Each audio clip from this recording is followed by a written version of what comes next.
Comment down what you think about these stories or just a hello, and the team will reply. We always reply to the comments. As always, please like and subscribe and help this channel grow. Thank you.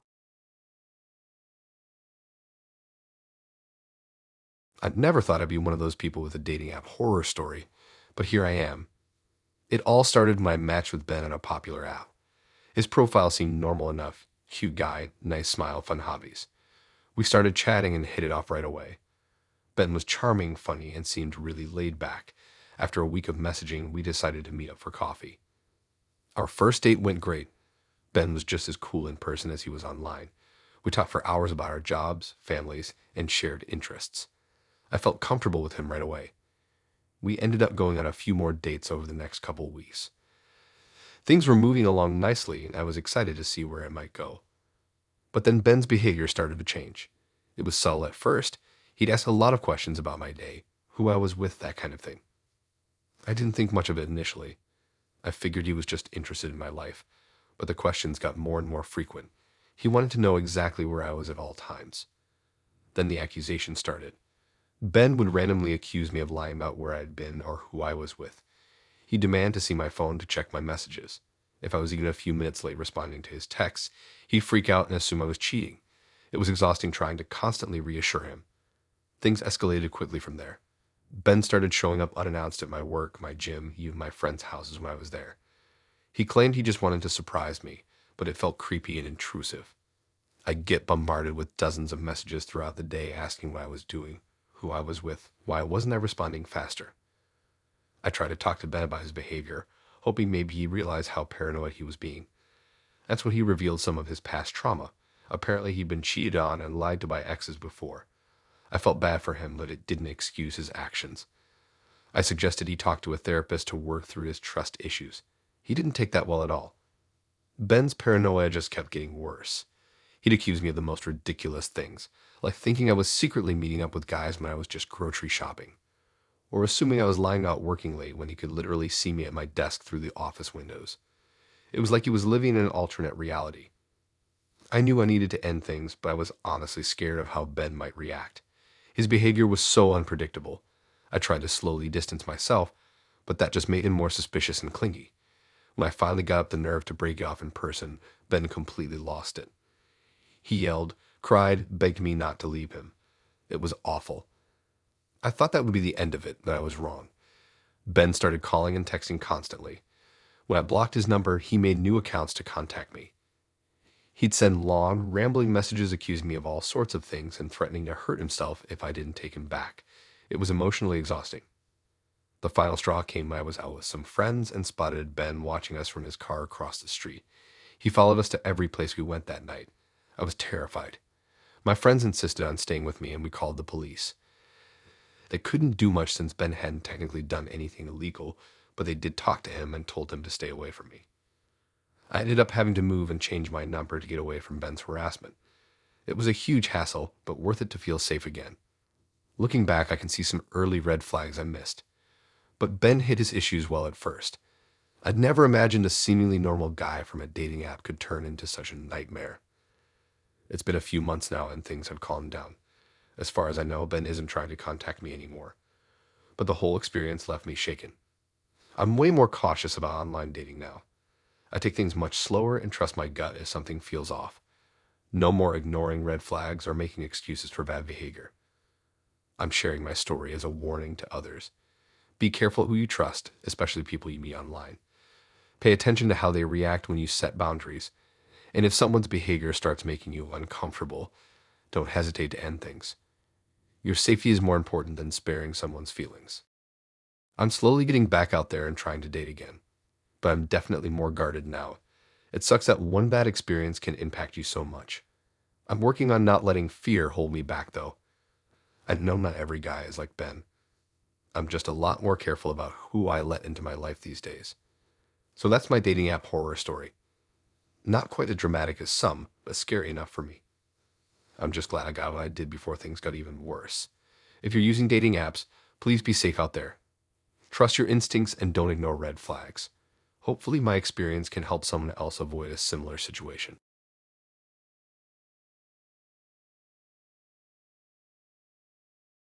You hear about them all the time, but you always think that won't happen to me. Well, it did, and it was worse than I could have imagined. It all started when I matched with Lucas on Tinder. His profile seemed normal enough, cute photos, a witty bio, nothing out of the ordinary. We started chatting, and he came across as sweet and attentive. He asked about my interests, my job, my family, all the usual stuff. I felt like he was genuinely interested in getting to know me. After a week of messaging, we decided to meet up for coffee. I was nervous but excited. Lucas was even better in person. Charming, funny, and a great listener. We talked for hours, and by the end of the date, I was smitten.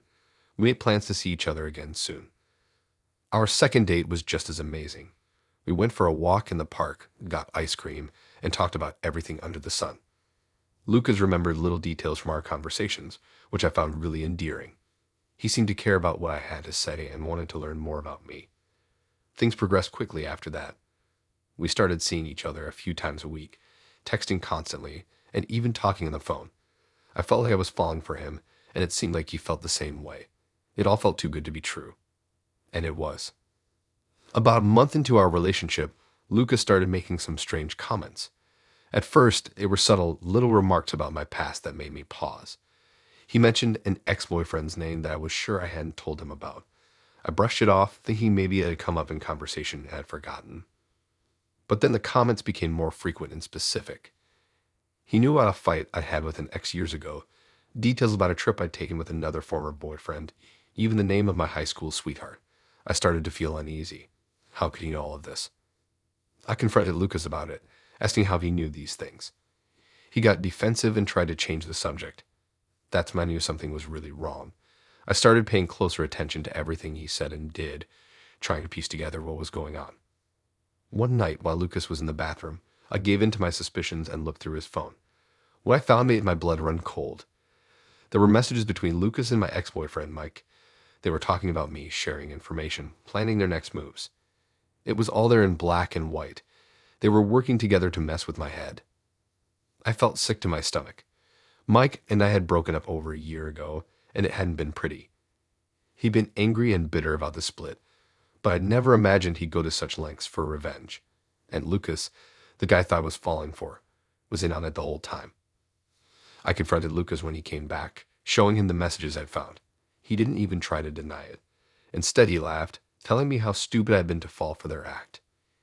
He revealed that he and Mike had made a pact to make my life miserable, to play with my emotions, and then crush me.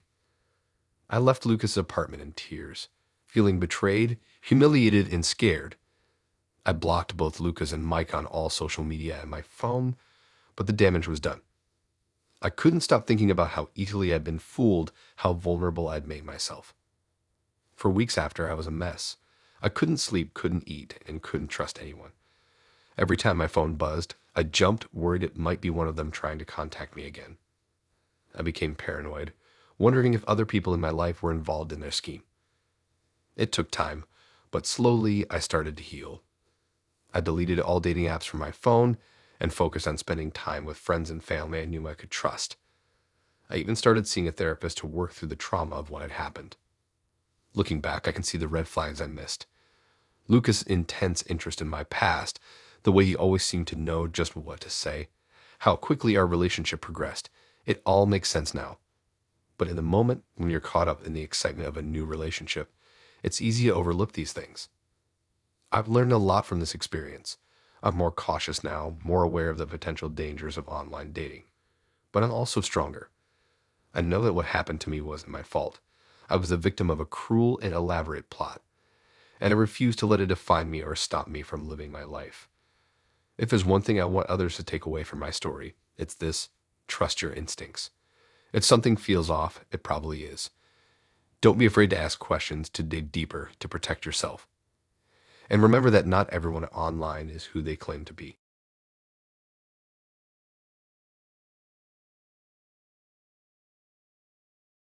I never thought I'd be the one with a dating app horror story.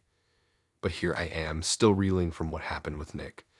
Or should I say, Nick and Dan. It all started when I matched with Nick on a popular dating app.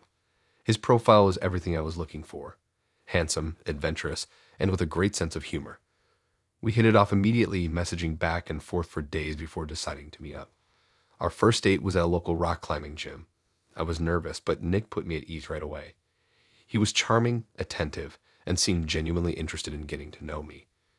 We had a blast scaling the walls and laughing at our clumsy attempts. Afterward, we grabbed dinner at a nearby taco place, talking for hours. I left that night feeling excited about the possibilities. Nick was unlike anyone I'd met before. He was spontaneous and full of life, always up for a new adventure. Our second date was a surprise picnic in the park, complete with homemade sandwiches and a portable speaker for music. It was perfect. As we continued to see each other, I found myself falling hard. Nick was everything I'd been looking for in a partner. He was kind, funny, and always went out of his way to make me feel special. Whether we were trying a new restaurant, going for a hike, or just hanging out at home, I always had the best time with him. About 2 months into our relationship, things started to change. Nick began acting differently, sometimes seeming distant or distracted. He'd cancel plans at the last minute or show up late without explanation. I tried to brush it off, thinking maybe he was just busy with work or going through something personal. But then the inconsistencies started piling up. One day, Nick would be all about trying new cuisines and exploring the city. The next, he'd insist on staying in and watching movies. His taste in music seemed to change overnight, and he'd sometimes forget conversations we'd had just days before. I started to wonder if I was going crazy. Was I imagining things? Had I misread our entire relationship?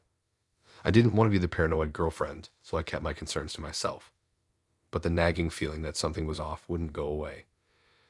It all came to a head one night when I stopped by Nick's apartment unannounced.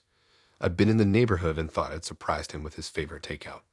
As I approached his door, I heard laughter inside, Nick's laugh, but also another voice that sounded eerily similar. I knocked, and the laughter abruptly stopped. After a long pause, Nick opened the door, looking flustered. Over his shoulder, I caught a glimpse of someone ducking into the bedroom. Someone who looked exactly like Nick. My heart dropped. In that moment, all the pieces fell into place. The inconsistencies, the mood swings, the forgotten conversations. It all made sense. Nick had an identical twin brother, and they'd been switching places throughout our entire relationship. I confronted Nick on the spot, demanding an explanation. He broke down and confessed everything. His twin brother, Dan, had been curious about online dating, but was too shy to try it himself. So they'd come up with this scheme to share the experience. What started as a harmless experiment had spiraled into a full-blown deception. I was devastated. Every memory, every moment I'd cherished with Nick was now tainted. Which experiences had been with Nick, and which with Dan? Had either of them ever truly cared about me, or was I just a pawn in their game? The betrayal cut deep. I'd opened up to Nick, shared my fears and dreams, thinking I was building a real connection with someone special. Instead, I'd been manipulated and lied to for months. In the days that followed, both Nick and Dan tried to apologize. They claimed they never meant to hurt me and that things had gotten out of hand. But their words rang hollow. The trust was irreparably broken. I deleted the dating app and took a break from relationships altogether. The experience left me questioning my judgment and ability to trust. How could I have been so blind? How could I ever trust someone again? It's been a few months now, and I'm slowly starting to heal. I've learned a lot from this experience about the importance of trusting my instincts, setting boundaries, and not ignoring red flags. I'm more cautious now, but I'm trying not to let this experience close me off to love entirely. Looking back, there were signs I should have noticed. The sudden changes in personality, the forgotten conversations, the unexplained absences. But when you're falling for someone, it's easy to overlook these things or make excuses.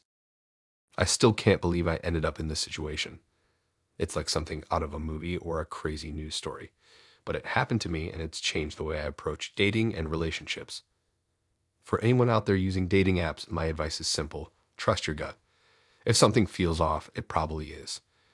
Don't ignore the red flags or make excuses for inconsistent behavior. And most importantly, remember that not everyone online is who they claim to be. It's a crazy world out there, especially in the realm of online dating. My story might be extreme, but it's a reminder that we all need to be careful and protect ourselves. Trust is earned, not given, and sometimes a perfect match is too good to be true.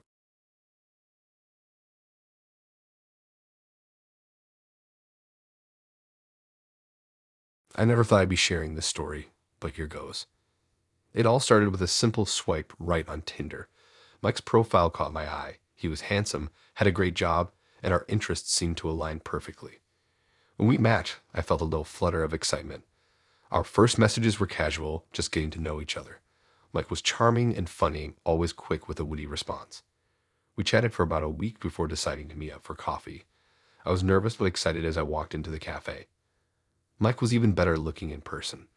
He greeted me with a warm smile and a gentle hug that felt surprisingly comfortable. We talked for hours, losing track of time.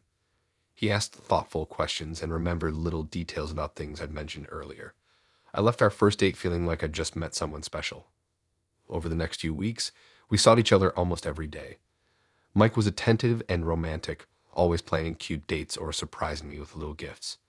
He'd send good morning texts and call to check in during the day. It felt like a whirlwind romance, and I was falling hard. About a month in, I started noticing small changes in Mike's behavior. He'd get upset if I took too long to respond to his messages or if I made plans with friends without telling him first. At first, I brushed it off as him being protective or just really into me. But things escalated quickly. Mike started asking to see my phone, claiming he was just curious about who I was talking to. He'd get angry if he saw messages from male friends or coworkers. He began insisting on knowing where I was at all times, calling repeatedly if I didn't answer right away. I tried to talk to him about it, but he always had an excuse. He'd say he was just worried about me or that he cared so much he couldn't bear the thought of anything happening to me. He was so good at turning things around that I ended up feeling guilty for questioning him. Gradually, I found myself spending less time with friends and family. Mike always had a reason why we shouldn't go to gatherings or why my friends weren't good for me. He makes snide comments about them, planting doubts in my mind. Before I knew it, Mike had become my whole world. As the weeks went by, I started feeling suffocated. I missed my friends and the freedom I used to have. When I tried to bring it up with Mike, he'd get angry or manipulative, making me feel like I was the one with the problem. He'd remind me of all he'd done for me and how much he loved me. One night, after a particularly bad argument, I decided I'd had enough. I told Mike I needed space and that we should take a break. His reaction terrified me. He became cold and threatening, revealing that he'd been tracking my location through my phone and had installed spyware on my computer. He knew everywhere I'd been and everything I'd done. I was shocked and scared. I realized that Micah thought I knew never really existed. He created this perfect persona to draw me in, and now I was seeing his true colors. I felt stupid for falling for it, for ignoring the red flags. The next few weeks were a nightmare. Mike would show up at my workplace unannounced, waiting outside for hours. He'd send countless messages and emails, alternating between apologies and threats. I changed my phone number, but somehow he always managed to get the new one. One night, I came home to find my apartment door unlocked. Nothing was missing, but things had been moved around. I knew it was Mike, sending a message that he could get to me whenever he wanted. I was terrified to be in my own home. I decided to stay with a friend for a while, but Mike figured it out. He started harassing my friend too, sending threatening messages and showing up at her place. I felt guilty for dragging her into this mess. I went to the police, but they said they couldn't do much without more evidence. They suggested I document everything and consider getting a restraining order. I felt helpless and alone. I started seeing Mike everywhere I went. At the grocery store, at the gym, even just walking down the street. I couldn't tell if he was really there or if I was just paranoid. My anxiety was through the roof. One day, I received a package at work. Inside was a photo album filled with pictures of me, at the store with friends, even inside my apartment. There was a note that said, "I'm always watching." I broke down right there in the office. My boss was understanding and gave me some time off. I used that time to move to a new apartment in a secured building with cameras. I changed my email, got a new phone, and deleted all my social media accounts. I felt like I was erasing my entire life, but I knew it was necessary. For weeks, I jumped at every sound and shadow. I'd wake up in the middle of the night, sure I'd heard someone in my apartment. The stress was taking a toll on my health and my work. Slowly, things started to calm down. The messages and sightings became less frequent. I started to feel like I could breathe again. I reconnected with my friends, explaining what had happened. Their support meant everything to me. It took months before I felt safe enough to start living normally again. I was constantly looking over my shoulder, afraid Mike would appear. I took self-defense classes and always carried pepper spray. I became hyper-aware of my surroundings. Even now, years later, I still have moments of panic when I see someone who looks like Mike or when I get a call from an unknown number. The experience left deep scars that I'm still dealing with.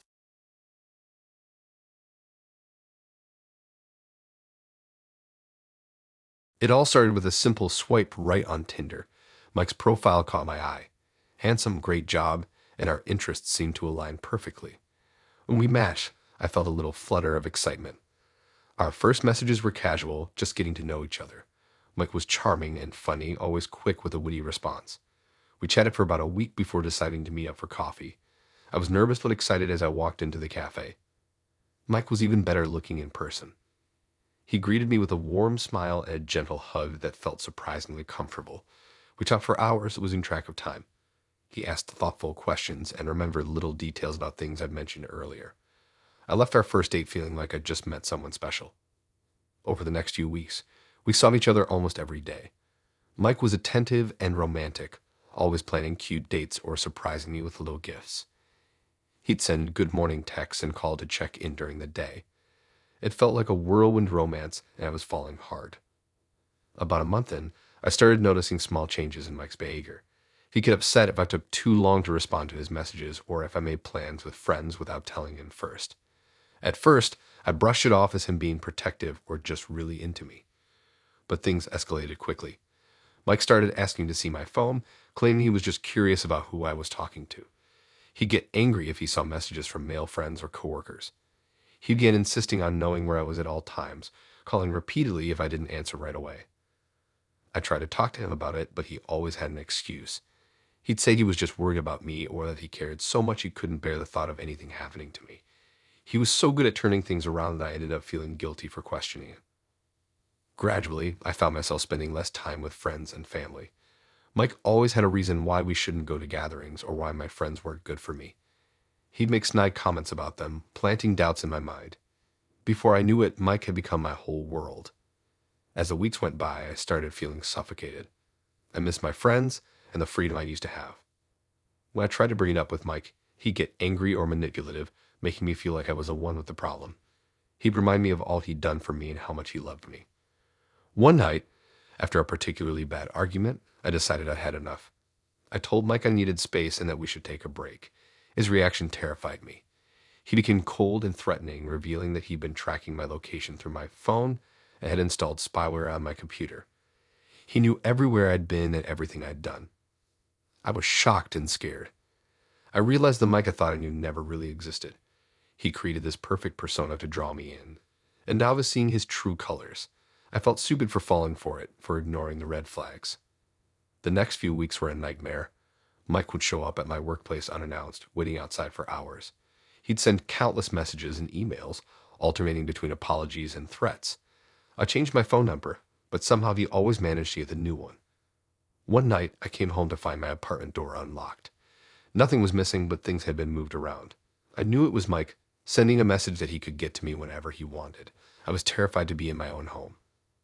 I decided to stay with a friend for a while, but Mike figured it out. He started harassing my friend too, sending threatening messages and showing up at her place.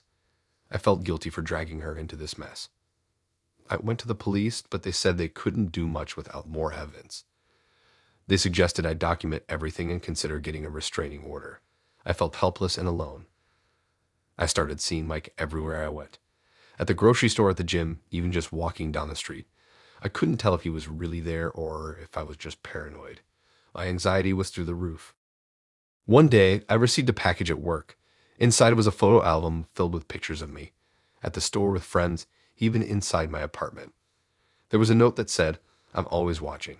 I broke down right there in the office. My boss was understanding and gave me some time off. I used that time to move to a new apartment in a secured building with cameras. I changed my email, got a new phone, and deleted all my social media accounts. I felt like I was erasing my entire life, but I knew it was necessary. For weeks, I jumped at every sound and shadow. I'd wake up in the middle of the night, sure I heard someone in my apartment. The stress was taking a toll on my health and my work. Just when I thought things were calming down, I got a call from an unknown number. It was Mike. He sounded different, almost frantic. He said he knew where I was and that he was coming to save me from myself. I hung up and called the police immediately.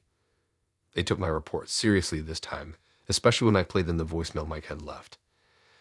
They promised to increase patrols in my area and helped me file for an emergency restraining order. That night, I stayed with a coworker, too scared to be alone. We were watching TV when we heard a noise outside. Looking out the window, we saw Mike trying to break into my coworker's car. We called 911, and this time they caught him. Mike was arrested for stalking, breaking and entering, and violating the restraining order. As they took him away, he kept yelling that he loved me and that he was just trying to protect me. It was chilling to see how deluded he'd become.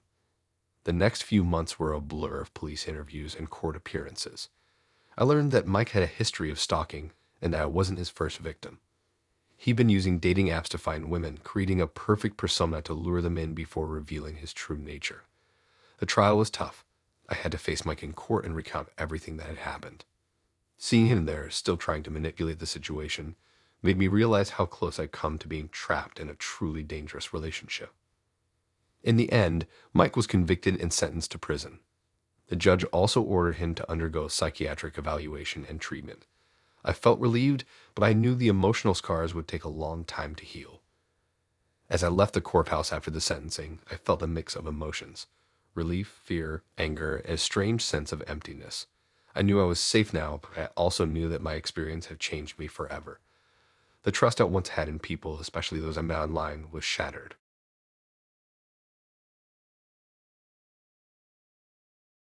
Okay, so look, I never expected to find myself in this situation. It all started with a simple swipe right on Tinder.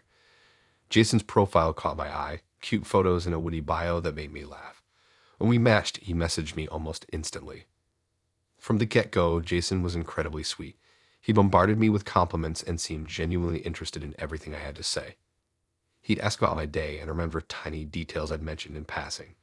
It felt amazing to have someone so attentive. Within days, Jason was sending good morning texts and using cute pet names. I was flattered by his enthusiasm. When he asked me out, I said yes without hesitation. Our first date was like something out of a movie. Jason showed up with a bouquet of my favorite flowers, which I casually mentioned in chat, and took me to a fancy restaurant. He insisted on paying and made me feel like royalty all night. Throughout dinner, he kept telling me how beautiful I was and how lucky he felt to have found me. After that, things moved at lightning speed. Jason wanted to see me every day, and I got caught up in the whirlwind. He surprised me with thoughtful gifts: a necklace I'd admired in a shop window, gourmet chocolates, even a new phone when mine broke. When I protested that it was too much, he just said I deserved to be spoiled. 2 weeks into dating, Jason asked me to be his girlfriend. It felt fast, but I was so swept up in his affection that I agreed. He was over the moon, telling me he'd never felt this way about anyone before. The next month was like a fairy tale. Jason texted me constantly, planned elaborate dates, and showered me with attention. He introduced me to his friends and talked about our future together. I thought I found my soulmate. But then slowly, things started to change. It was so gradual that I barely noticed at first. Jason began getting upset if I didn't answer his texts right away. He asked where I'd been and who I was with. If I went out with friends, he called multiple times to check in. I tried to brush it off as him being protective, but it only got worse. Jason started getting angry if I spent time with anyone else. He accused me of flirting with other guys if I so much as smiled at a male cashier. He demanded to know my schedule and got upset if I deviated from it without telling him. The endless compliments turned into criticism. Jason began nitpicking my appearance, telling me what to wear and how to do my makeup. He made comments about my weight and eating habits. When I got upset, he'd say he was just trying to help me be my best self. The gifts became a form of control. If we had a fight, Jason would buy me something expensive, then guilt me for being ungrateful if I was still upset. He used the phone he'd given me to track my location, claiming it was for my safety. I started feeling anxious all the time, worried about setting Jason off. I withdrew from my friends and family, scared of making him angry. When I tried to talk to him about his behavior, he turned it around on me, saying I was being paranoid or that I didn't love him enough. One night, I went out for dinner with a coworker to discuss a project. I told Jason about it beforehand, but he still blew up my phone with calls and texts. When I got home, he was waiting outside my apartment, furious. He accused me of cheating and demanded to see my phone. I was shocked by his behavior and refused to hand over my phone. This made Jason even angrier. He grabbed my arm and tried to snatch the phone from my hand. In that moment, I felt truly scared of him for the first time. I managed to get inside my apartment and lock the door, but Jason stayed outside, alternating between angry shouts and tearful apologies. He kept this up for hours until a neighbor threatened to call the police. The next day, Jason showed up at my workplace with flowers and a tearful apology. He swore it would never happen again and begged for another chance. Despite my reservations, I agreed to talk things through with him. For a few days, Jason was back to his old charming self, but it didn't last long. Soon he was back to his controlling ways, worse than before.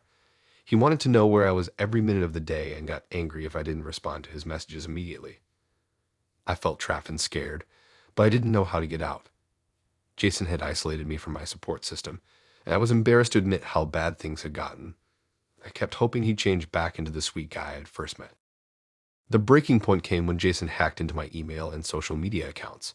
He read through all my messages, accusing me of betraying him by talking to my friends about our relationship problems. He threatened to share personal information and photos if I tried to leave him. Terrified and desperate, I finally reached out to my best friend for help. She was shocked at what I told her and immediately sprang into action.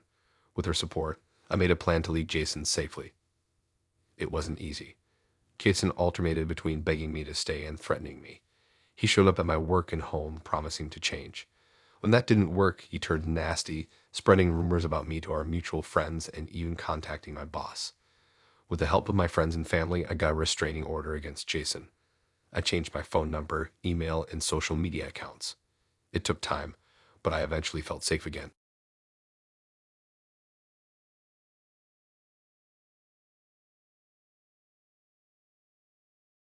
Tinder is a weird place, I must say. I swiped right on Nick's profile. His photos showed a handsome guy with a warm smile, and his bio mentioned he was a successful marketing executive. We matched, and soon we were chatting daily. Our first date was at a trendy coffee shop downtown. Nick was charming and attentive, asking about my life and sharing funny work stories. I felt an instant connection. We started seeing each other regularly, and I was excited about where things might go.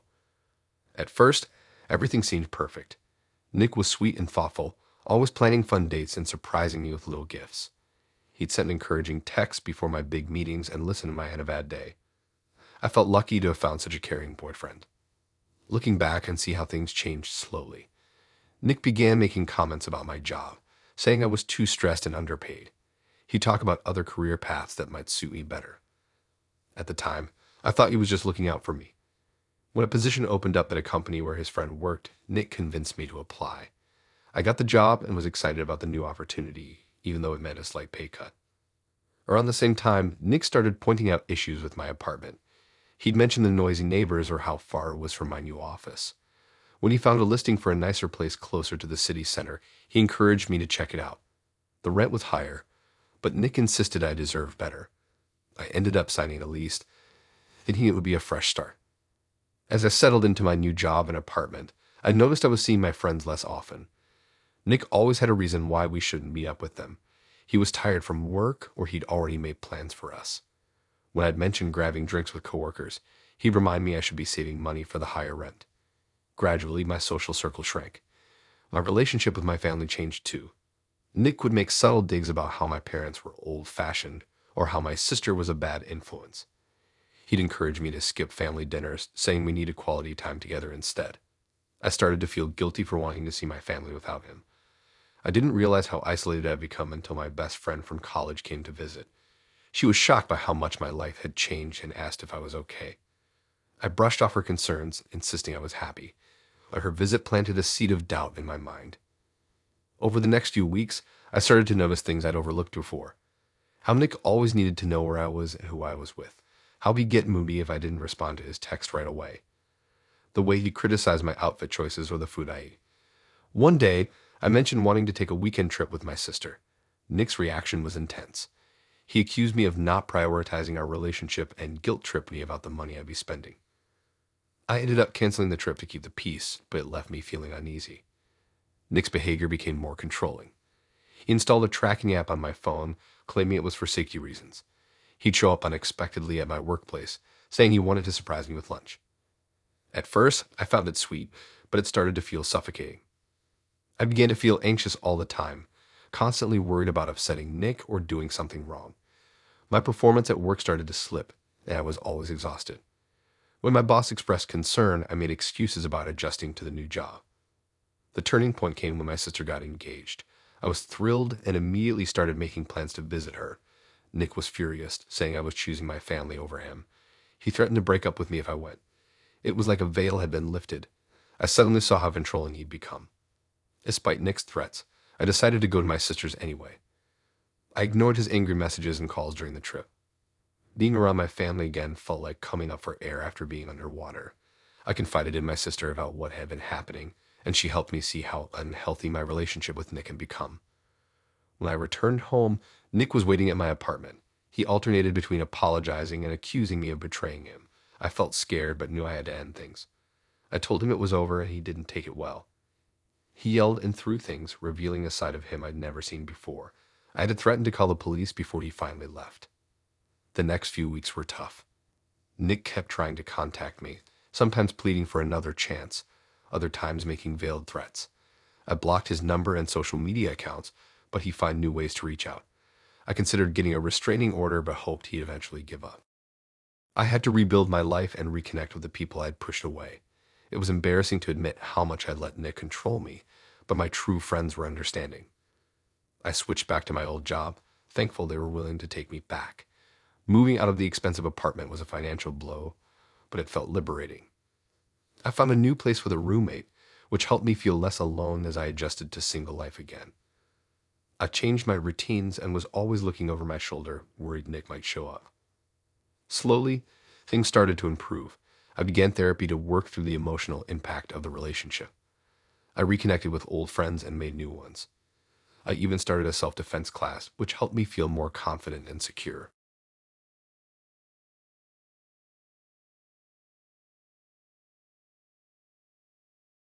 I remember when I matched with Marcus on Tinder. His profile looked perfect, successful lawyer, great smile, and interests that matched mine. We hit it off right away, messaging back and forth for a few days before deciding to meet up for coffee. Our first date was amazing. Marcus was charming, funny, and seemed genuinely interested in getting to know me. We talked for hours, and by the end of the night, I was smitten. We started seeing each other regularly after that, going on dinner dates, catching movies, and even taking weekend trips together. As the months went by, it fell hard for Marcus. He was everything I've been looking for in a partner: kind, attentive, and ambitious. We had so much in common, and our conversations flowed effortlessly. He even started talking about our future together, mentioning things like moving in and eventually getting married. I thought I hit the jackpot. My friends were all jealous of how perfect Marcus seemed, and I couldn't help but feel lucky. Here was this successful, handsome man who seemed completely devoted to me. It felt too good to be true. And as it turns out, it was. One ordinary Tuesday morning, I woke up to a message from a woman I didn't know. My heart sank as I read her words, claiming to be Marcus' wife. At first, I thought it must be some kind of mistake or maybe a jealous ex trying to cause trouble, but then I saw the photo she'd attached. There was Marcus smiling with his arm around a beautiful woman. Another photo showed him holding a baby with two young children standing nearby. My mind reeled as I tried to process what I was seeing. These weren't old photos. The timestamps showed they were recent, taken during times when Marcus had told me he was working late or away on business trips. I felt sick to my stomach. How could this be happening? I trusted Marcus completely, never once suspecting he might be hiding something so huge. I spent the next few hours and a days trying to make sense of it all. Finally, I worked up the courage to confront Marcus. I called him, my hands shaking as I held the phone. When he answered, I could barely get the words out. I told him about the message in the photos, asking him to please explain. At first, Marcus tried to deny everything. He claimed it was all a misunderstanding, that the woman must be confused or lying. But as I pressed him for answers, his story began to fall apart. Eventually, he broke down and admitted the truth. He had a wife and 3 kids, a whole other life he'd been hiding from me. I was devastated. All those months we'd spent together, all the plans we'd made for the future, it had all been a lie. Marcus had been leading a double life, expertly juggling his time between me and his family. I felt so stupid for not seeing the signs, for believing everything he'd told me. The next few days were a blur. I couldn't eat or sleep, my mind constantly replaying every moment I spent with Marcus. I started questioning everything. Had any of it been real? How could he have lied so convincingly for so long? I decided to dig deeper. I looked up Marcus' law firm online and found his profile. There he was, smiling in a professional headshot listed as a partner of the firm. I scrolled down and froze when I saw the personal information section. It mentioned his wife by name and stated he was a father of 3. My hands shaking, I searched for his wife on social media.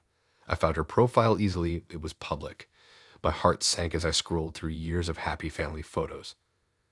There was Marcus playing with his kids in the park, celebrating birthdays on family vacations, all during the time he'd been dating me. I felt a sudden urge to reach out to his wife to tell her everything, but I hesitated, wondering if it was my place to blow out their family life. In the end, I decided she deserved to know the truth. I sent her a message explaining who I was and what had happened between Marcus and me. To my surprise, she responded almost immediately. She thanked me for my honesty and said she'd had suspicions for a while, but hadn't been able to prove anything. We ended up talking for hours, sharing our experiences with Marcus and offering each other support. Meanwhile, Marcus was blowing up my phone with calls and messages. He begged for forgiveness, swore he would leave his wife, promised to change. But it seemed behind the curtain now, I knew I could never trust him again. The next few weeks were tough. I went through all the stages of grief: denial, anger, bargaining, depression. I kept thinking about all the red flags I'd missed, like how Marcus always had an excuse for why I couldn't come to his place, or how he was often unavailable on weekends and holidays, or the times he'd suddenly have to cancel plans or disappear for a few days, citing work emergencies. I also couldn't stop thinking about Marcus's family. His wife seemed like a lovely person from our conversations, and I felt terrible for the pain this would cause her and their children. I wondered how long he'd been living this double life, how many other women he might have deceived. As time passed, I slowly started to heal. I deleted Marcus' number and blocked him on all social media. I told my friends and family what had happened, leaning on their support to get through the tough days. I threw myself into work and picked up new hobbies to keep my mind occupied. About a month after everything came to light, I received another message from Marcus' wife. She told me she'd left him and was filing for divorce. She thanked me again for telling her the truth and said it had given her the strength to leave a marriage that had been unhappy for years. Her message brought up a mix of emotions. I was glad she was out of that situation, but sad for the upheaval in her and her children's lives. And despite everything, a small part of me still felt a pang of loss for the future I thought I would have with Marcus. As more time passed, I started to process the experience and what it meant for me. I realized how easily I'd been fooled by Marcus' charm, and how willing I'd been to overlook things that didn't quite add up. I promised myself I'd be more cautious in the future, more inclined to trust my instincts if something felt off.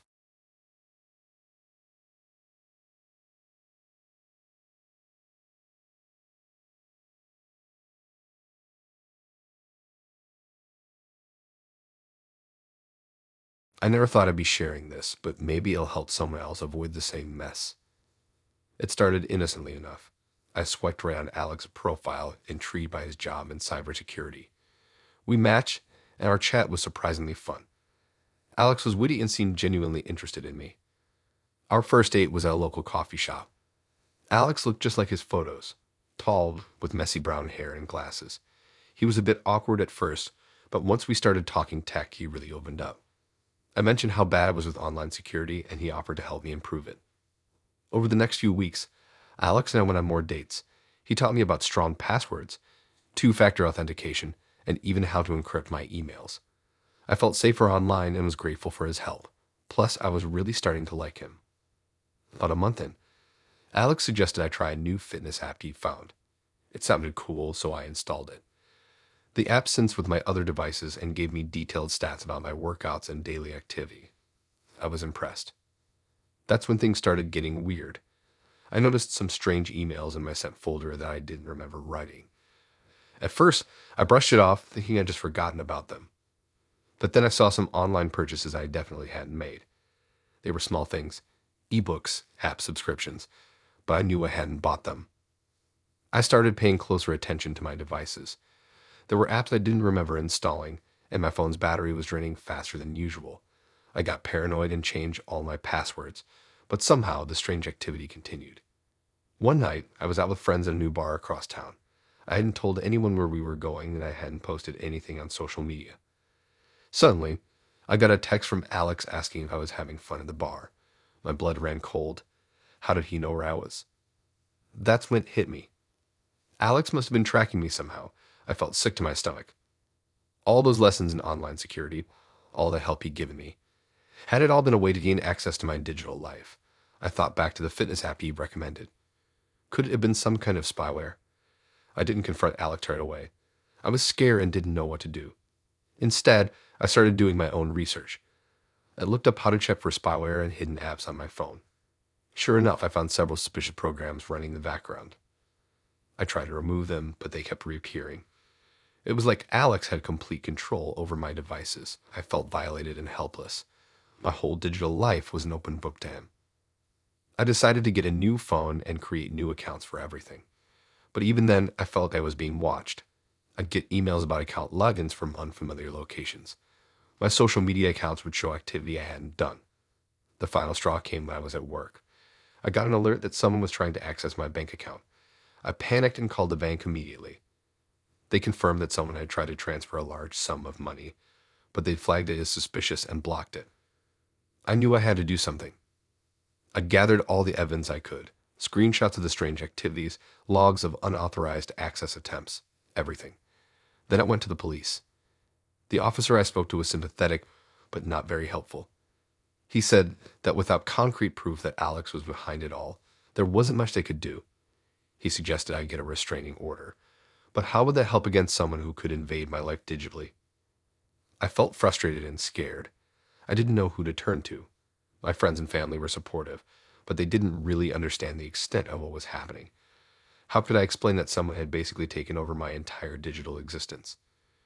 In desperation, I reached out to a cybersecurity firm. They were expensive, but I was willing to pay anything to get my life back. They did a thorough audit of all my devices and accounts. What they found was shocking. Alex hadn't just installed spyware on my phone. He'd somehow gained access to my home Wi-Fi network, my laptop, viewed my smart TV. He could see everything I did online, every message I sent, every place I went. The cybersecurity experts said it was one of the most comprehensive cases of cyberstalking they'd ever seen. With their help, I was able to clean out all of Alex's malware and regain control of my accounts. They helped me set up new, more secure systems and taught me how to protect myself better in the future. I finally felt safe enough to confront Alex. I sent him a message telling him I knew what he'd been doing and that I had proof.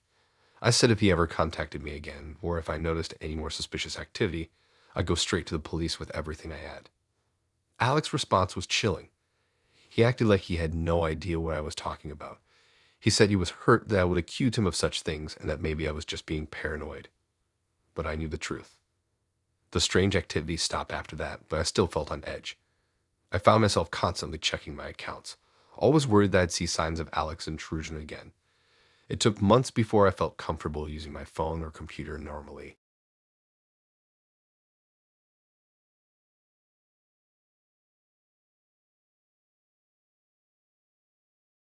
Okay, so picture this. I'm scrolling through Tinder one night, bored out of my mind, when I come across this guy Brian's profile. He's cute, got that artsy vibe going on, and his bio mentions something about photography. I'm thinking, why not? And swipe right. We match, and before I know it, we're chatting up a storm. Brian's funny, charming, and seems genuinely interested in me. After a few days of back and forth, he suggests meeting up for coffee. I'm nervous but excited. The coffee date goes better than I could have imagined. Brian's even more attractive in person, with these intense blue eyes that make me feel like I'm the only person in the room. We talk for hours about art, travel, and our dreams. By the time we leave the cafe, I'm already looking forward to seeing him again. Over the next few weeks, Brian and I go on more dates. He takes me to art galleries, scenic spots in the park, and even a little jazz club. Every time he brings his camera along. At first, I think it's cute how he wants to capture our moments together. One day, while we're having a picnic, Brian asks if he can take some photos of me. I'm a bit self-conscious, but he's so encouraging. He tells me I'm beautiful, that I inspire him. Who wouldn't feel flattered by that? So I agreed, and soon it becomes a regular thing on our dates. As time goes on, Brian gets more specific with his photo requests. He'll ask me to wear certain outfits or pose in particular ways. It makes me a little uncomfortable, but I brush it off. I tell myself it's just part of dating an artist, that I should be open-minded. About 3 months into our relationship, Brian invites me over to his place for the first time. He says he wants to cook dinner for me. I'm excited to finally see where he lives, to get a peek into his world outside of our dates. When I arrive at his apartment, everything seems normal at first.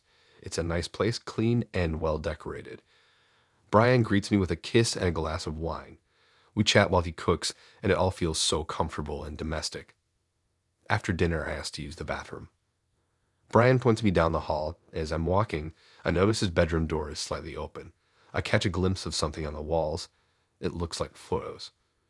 Curiosity gets the better of me, and I push the door open a bit more. What I see makes my stomach drop. The entire room is covered in photographs. And not just any photographs. They're all of women. Hundreds of them. Some look like casual snapshots, others more posed. I recognize a few of the locations from my own dates with Brian. I'm standing there, frozen, trying to make sense of what I'm seeing. That's when I hear Brian's voice behind me. He's not angry or embarrassed. He's proud. He starts talking about his collection, how each photo represents a special moment or conquest. I feel sick. This guy I thought I was getting to know, who I was starting to have real feelings for, is suddenly a complete stranger. A creepy, disturbing stranger who sees women as objects to be collected and displayed. I mumble something about not feeling well and needing to leave. Brian tries to stop me to explain, but I can't bear to hear another word. I grab my stuff and practically run out of the apartment. Once I'm home, I block Brian's number and delete my Tinder account. I can't stop shaking. I keep seeing those photos in my mind, wondering about all those women. Did they know? Were they okay? For days, I'm a mess. I can't sleep, can't eat. I keep replaying every moment with Brian, wondering how I missed the signs. Was I really that naive, that desperate for a connection? I think about reporting Brian to the police, but what would I even say? This guy takes a lot of pictures of women. It's creepy as hell, but I'm not sure it's actually illegal. I'd end up telling my friends about what happened. They're shocked and supportive, promising to spread the word about Brian. But I know there are so many more women out there who could fall into his trap. It's been a few weeks now, and I'm still processing everything. I've deleted all my dating apps. The thought of putting myself out there again makes me feel sick. I know not everyone is like Brian, but how can I trust my judgment now? I keep thinking about all those women in the photos. Were they all from Tinder? Did he have a system, a way of choosing his subjects? The more I think about it, the creepier it gets. Sometimes I catch myself wondering if my photos are up on that wall now. Did Brian add me to his collection before I found out? The thought makes my skin crawl. I've started seeing a therapist to help me work through all this. She says it's normal to feel violated and betrayed, even if Brian never physically hurt me. The breach of trust, the manipulation, it's all forms of emotional abuse. I'm trying to focus on the positives. I doubt before things went further. I trusted my instincts when something felt off. And now I can warn others about guys like Brian. But it's hard. I find myself second-guessing every interaction now. Is that guy at the coffee shop really just being friendly, or does he have ulterior motives? Is my neighbor's interest in photography just a hobby, or something more sinister? I know I can't live my life in fear. I'm working on finding a balance between being cautious and being paranoid. It's not easy, but I'm getting there. Thanks for listening to my story.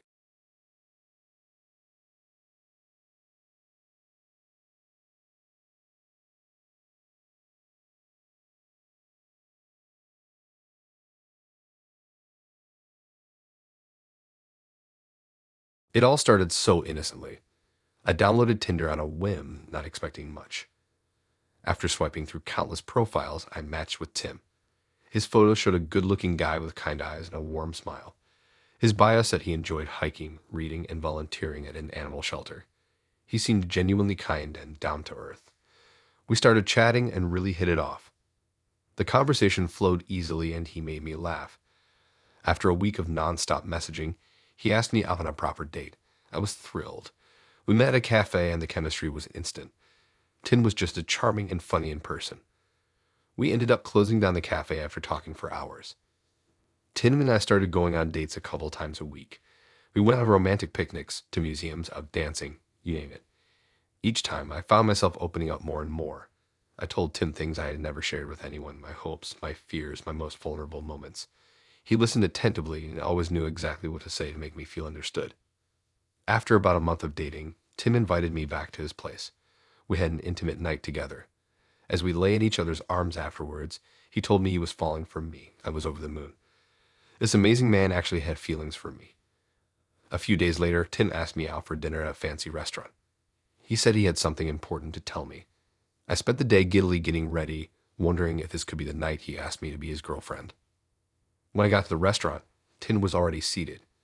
As I sat down across from him, his demeanor seemed cold and distant, completely unlike the warm man I had come to care for.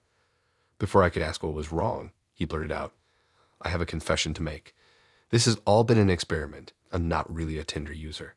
I'm part of a research team studying human emotions and relationships. Everything between us from our first message to our intimate night together was recorded and analyzed as data for a documentary. I never actually had feelings for you. I was just following a script to manipulate you to see how you would respond." I sat there in stunned silence, unable to process his words. This man who I had trusted with my deepest thoughts and feelings had betrayed me in the most intimate way. Tim continued explaining calmly, as if revealing the details of a minor school project. He told me about the cameras hidden in his apartment, the audio recordings of our dates, the dossier they had compiled on me analyzing my emotions, my psychology, my vulnerabilities. I felt violated and exposed. This research team knew my innermost self, but to them I was just lab rat toyed with in the name of their project. Our intimate moments, things I had never shared with another soul, had been observed, dissected, and discussed by complete strangers. I wished I could disappear. How could I have been so foolish to let my guard down? I had let this wolf in sheep's clothing past all my defenses, believing I had found a true connection. But it had all been a carefully orchestrated act designed by researchers to manipulate my emotions, then turn my pain into entertainment. I sat numbly as Tim droned on about the findings of their study and how much they had learned from me. I stared down at my hands, unable to meet his cold, clinical gaze. The Tim I had fallen for did not exist. He was just a character, the bait to lure me into bearing the most private parts of myself. I had been played in the cruelest way. Tim finally wrapped up his detailed explanation. He calmly asked if I had any other questions, as if we had just finished a mundane business meeting. I mutely shook my head, grabbed my purse, and fled from the restaurant, tears stinging my eyes. In the weeks after, I isolated myself from friends and family, too ashamed to tell anyone what had happened. I became paranoid that anyone I interacted with online could be another actor luring me into an emotional trap. I no longer trusted my own judgment about people. My confidence in forging human connections had been shattered. Months later, I heard that Tim's documentary had been released. I never watched it, but the thought of footage of our intimate moments being seen by strangers made me feel ill. The emotional wound slowly healed with time, but the violation I experienced at the hands of Tim still haunts me. My faith in humanity had been fractured by putting my trust in someone who turned out to be deliberately manipulating and deceiving me. I don't know if I'll ever look at romance the same way again. What seemed like a perfect match turned out to be a callous social experiment that left only scars behind. I replay events over and over in my mind, wondering how I could have been so blind. What signs did I miss? Should I have been warier when a perfect partner appeared in my life so conveniently? But Tim's facade was flawless, carefully constructed based on research into my deepest wants and wounds. In my darkest moments, I feel like I can't trust my own instincts anymore. If I was so utterly convinced by Tim's act, how can I have faith in my ability to judge anyone's sincerity ever again? Other times, I'm able to recognize I was a victim of elaborate manipulation tactics, not someone who deserved this betrayal due to my own faults. With time, sharing my story has helped validate that what I experienced was traumatizing and wrong. I've come to understand I do not need to blame myself for other people's cruel actions. I'm working to regain confidence in connecting with new people while keeping appropriate boundaries and not ignoring red flags. What happened with Tim will always be part of my past, but I won't let it dictate my future. Though it's a slow process, I'm rebuilding my capacity for trust and intimacy. I know real love is still out there when the time is right. For now, I'm focused on my journey of healing and becoming whole again. What happened with Tim broke my heart, but he didn't break my spirit. I won't let fear rule me or stop me from living life on my own terms. The next first date will be different when I'm ready for it.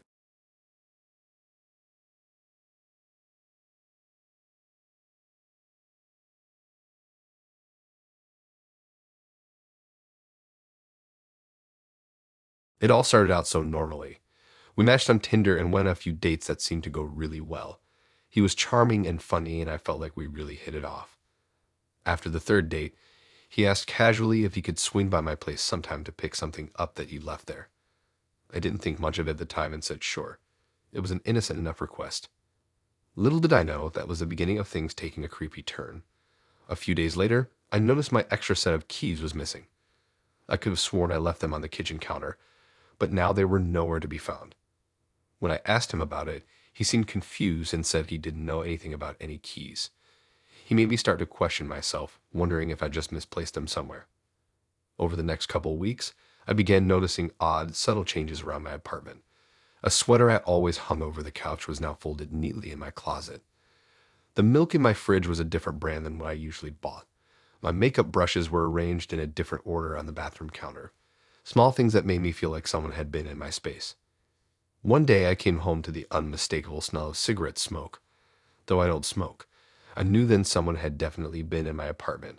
I texted him accusingly, but again, he denied everything. He made me feel like I was losing my mind, gaslighting me into thinking I had done all these things myself and just couldn't remember. I started staying over at friends' houses, too freaked out to be home alone. But even then, I'd return to find more of my things subtly tampered with. Unexplained food missing from my fridge, my desk drawers opened ever so slightly, my shoes not where I'd left them. The final straw was when I stayed the night elsewhere and came home to find him on my couch, casually watching TV as if he belonged there. When I yelled at him to get out, he had the audacity to act confused and say I'd given him a key. I knew that was impossible, though. He smugly insisted he hadn't done anything wrong as I called the police. Thankfully, they escorted him out and helped me get the locks changed and put extra security measures in place. I still get chills thinking about how he had made a copy of my keys after one quick visit and began slowly infiltrating my personal space without my knowledge. He made me feel like I was losing my mind for weeks, calling my own memory and perception of reality into question. His violation of my home and privacy left me with deep distrust and anxiety that took a long time to recover from. I deleted my Tinder after that and was hesitant to try online dating again for a while. It was an unsettling wake-up call about how cautious you have to be with online strangers. You really never know a person's true intentions until it's too late. Now I make sure I take proper precautions when meeting someone new and never let them into my home before really getting to know them. My horror story taught me the hard way that you can't be too careful when inviting virtual strangers into your real life. A seemingly nice Tinder match can quickly turn into your worst nightmare if you're not vigilant.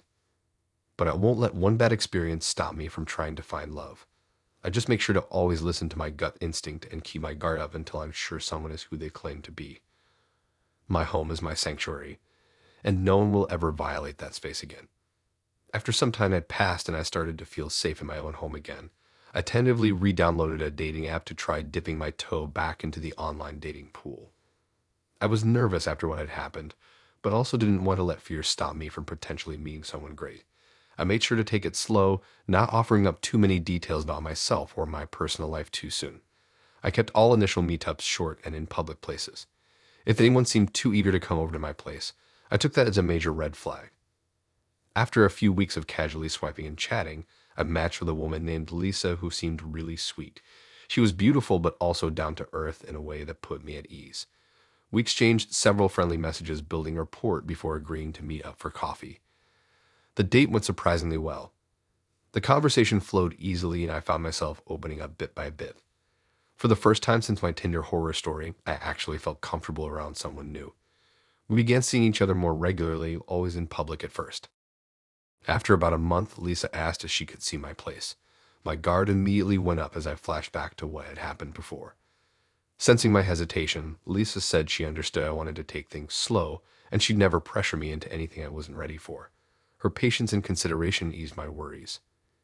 I finally invited her over for dinner to take that next step, but not before doing a thorough sweep of my apartment first. I know it sounds paranoid, but I checked for any signs someone had been there while I was out. Finding none, I was able to truly relax and enjoy a nice evening with Lisa. Things progressed naturally from there until we were comfortably spending more time together at each other's homes. I went up to her about my past traumatic experience and why it made me so cautious about dating. She responded with empathy and reassured me I was safe with her. Now, over a year later, Lisa and I are still going strong.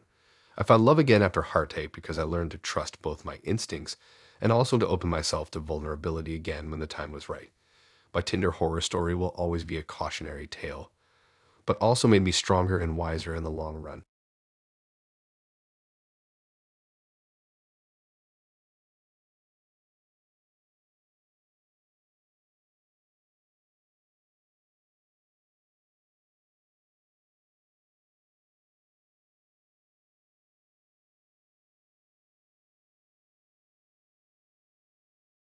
I had been using Tinder for a few months with mixed results when I matched with Adam. His profile picture showed an attractive guy with a warm smile that drew me in. We started messaging and really hit it off. He was funny and charming, and we shared a lot of the same interests. After a week or so of constant messaging, he finally asked me out on a proper date. I was thrilled and readily agreed. We made plans to meet at a cafe downtown on Saturday afternoon. I took extra time getting ready, carefully picking out my cutest outfit, and even treating myself to a blowout at my favorite salon. I was really excited, but also super nervous for our first in person meeting. I felt like I really knew Adam from our endless messaging, but it would be totally different seeing him face to face. When I got to the cafe, I scanned the patrons looking for Adam, but didn't see him. I picked a table with a good view of the door to watch for his arrival. After about 10 minutes, I saw the door open and a person walk in wearing huge sunglasses, a hat pulled low, and a medical mask covering their nose and mouth. I thought it odd given the warm weather and the absence of any public health scare. Why was this person so heavily disguised? The masked person approached my table directly and said, "Hi, are you Julie? I'm Adam." I was stunned by his appearance but tried not to show it. I replied yes and invited him to sit down. As he removed his hat but left the glasses and mask on, I fought to hide my disappointment. This was not at all a handsome man who I had seen in his photos. Adam launched into cheerful small talk as if nothing was amiss with his concealed identity getup. As the date progressed, I kept waiting for him to remove the disguise, but he never did. The glasses, hat, and mask remained firmly in place the entire time. I stole glances at the parts of his face I could see, desperately trying to get some sense of what he actually looked like. But the mask and glasses obscured too much. His personality matched the charming online persona I had gotten to know, but the mystery of why he insisted on hiding his look started to really unsettle me. I tried gently asking if he'd be more comfortable taking the disguise off now that we were talking in person. He just laughed it off, saying he liked his full privacy. I couldn't understand his reasoning at all. The cafe was crowded, so I didn't want to make a scene by pressing the issue further, but I started racking my brain trying to figure out why Adam was hiding. The most logical reason seemed to be that he wasn't nearly as attractive in real life as the photos he had posted. I felt increasingly nervous, wondering just how misleading his pictures must have been. What was he trying to cover up? As we continued talking, Adam kept fidgeting with the mask and glasses, adjusting them frequently. He seemed anxious, looking around the room a lot to see if anyone was watching us. His body language was tense and on edge the whole time. I started feeling very unsettled by his behavior. I gradually became convinced that not only was Adam hiding something major about his appearance, but that he was increasingly unstable and paranoid. His erratic behavior and energy frightened me. I no longer felt comfortable sitting alone with him and started planning an exit strategy.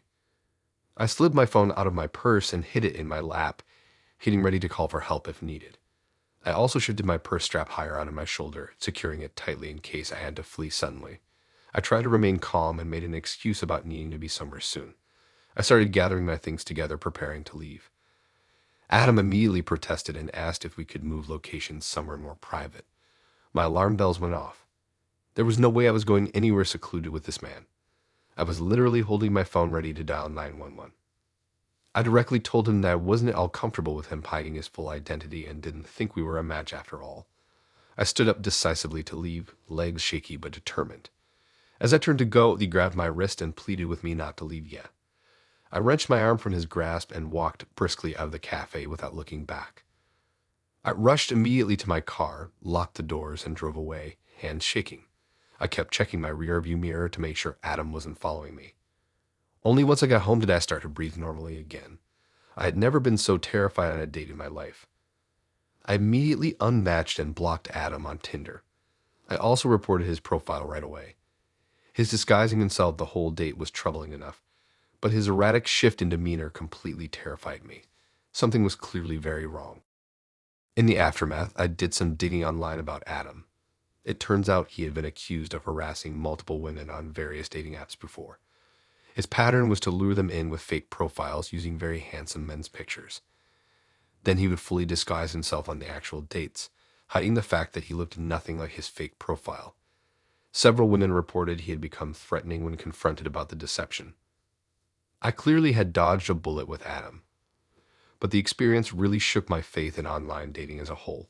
From then on, I have taken far more precautions when first meeting any matches in person. I do video chats before agreeing to a date now, and I always make sure the first date is in a very public place, letting friends know where I'll be.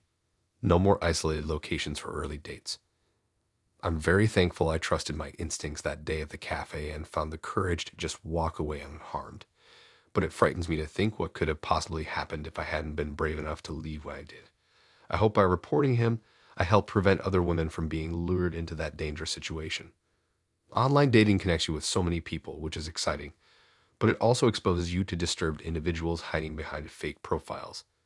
I learned to be so much more careful and listen to warning signs after my terrifying encounter with Adam.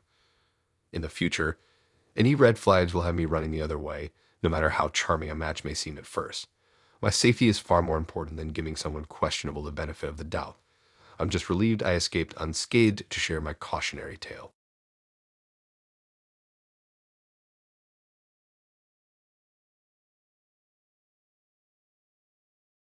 It all started with a simple Tinder match. I was looking for a connection, just like everyone else on that app. When I matched with Priya, she seemed like a breath of fresh air. Her profile was well written, and she had a warm, friendly demeanor. We started chatting, and was surprised to find that we shared some political views. At first, it was just casual conversation about current events and our opinions on various issues. But then Priya started sending me links to online forums and discussion groups. She would ask for my thoughts and insights, which I provided, not thinking much of it. Little did I know, I was slowly being drawn into a web of deceit. As the conversations continued, the topics became more and more extreme. Priya would present me with articles and videos that painted a disturbing picture of the world, and she would urge me to explore these ideas further. I felt a sense of unease, but I also didn't want to risk losing this potential connection. Slowly, I found myself engaging in more radical discussions, exploring topics that I had never considered before. Priya would praise my insightful comments and encourage me to dig deeper. I started to feel a sense of validation, as if I had finally found someone who understood my perspective. One day, I received a call from the authorities. They informed me that Priya had reported me as a dangerous extremist, providing them with fabricated evidence of my involvement in various hate groups and conspiracy theories. I was in shock, unable to comprehend how this had happened. As the investigation unfolded, I realized that Priya had been manipulating me all along. She had carefully curated our conversations, pushing me further and further into the rabbit hole of extremism. Every step of the way, she had been gathering evidence to use against me, with the sole purpose of ruining my life. The authorities were skeptical of my story, and I found myself facing the possibility of serious legal consequences. I had to hire a lawyer and fight to clear my name, all while wondering how I had fallen victim to such a twisted scheme. It was a harrowing experience, one that shook me to the core. I had trusted Priya, and she had betrayed that trust in the most devious way possible. The emotional toll was immense as I grappled with feelings of betrayal, shame, and a deep sense of violation. In the end, after months of legal battles, I was able to prove my innocence. The authorities acknowledged that Priya had fabricated the evidence against me, and I was cleared of all charges. But the damage had been done. My reputation had been tarnished, and I had lost friends and opportunities as a result of Priya's actions. This experience has left me forever changed. I'm now much more cautious when it comes to online interactions, and I'm always on the lookout for any warning signs of manipulation or deception. I've learned that even the most seemingly harmless connections can turn into something much more sinister. If there's one lesson I can impart from this ordeal, it's to always trust your instincts. If something feels off or too good to be true, it's better to err on the side of caution. And never let someone pressure you into engaging in discussions or activities that make you uncomfortable, no matter how tempting the connection may be. Tinder can be a wonderful tool for finding connections, but it's also a breeding ground for those who seek to exploit and manipulate others. Be vigilant, trust your gut, and never let your guard down, even when things seem to be going well. The consequences of falling victim to a twisted vendetta can be devastating, as I know all too well. I sometimes think back to those initial conversations with Priya, when things still seemed so promising, before I had any inkling of the nightmare to come. I wonder if there were any subtle signs or red flags I'd overlooked in my eagerness to make a connection. But in the end, I know her deception was so meticulously executed that I likely would not have seen it coming no matter how cautious I tried to be. The experience shattered my faith in people for a time, making me guarded and distrustful. But gradually, I realized I couldn't close myself off from human connection out of fear.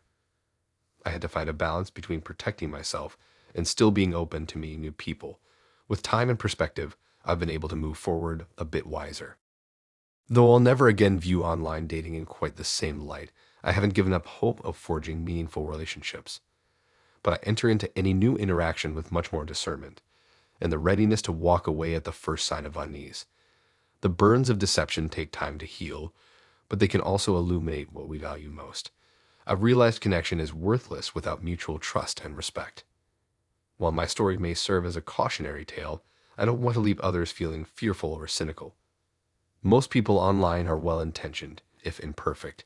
With proper precautions, we can nurture the connections that help us grow, while protecting ourselves from those who seek to do harm. It's a balance we all must find as we reach out across virtual space in search of understanding. Though scars remain, I've refused to let one bad experience overwhelm all the goodness I've known. It's reminded me that light still flickers even in the darkest of moments, if we keep our hearts open. With wisdom and hope, we can move forward together, forging bonds that truly nourish our shared humanity.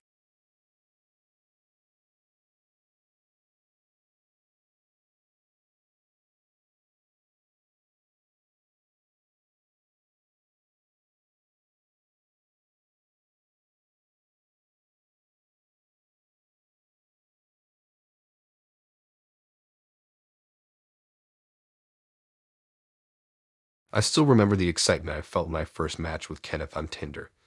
His profile picture showed someone who was attractive, stylish, and had similar interests as me. As we started messaging back and forth, it felt like we really clicked.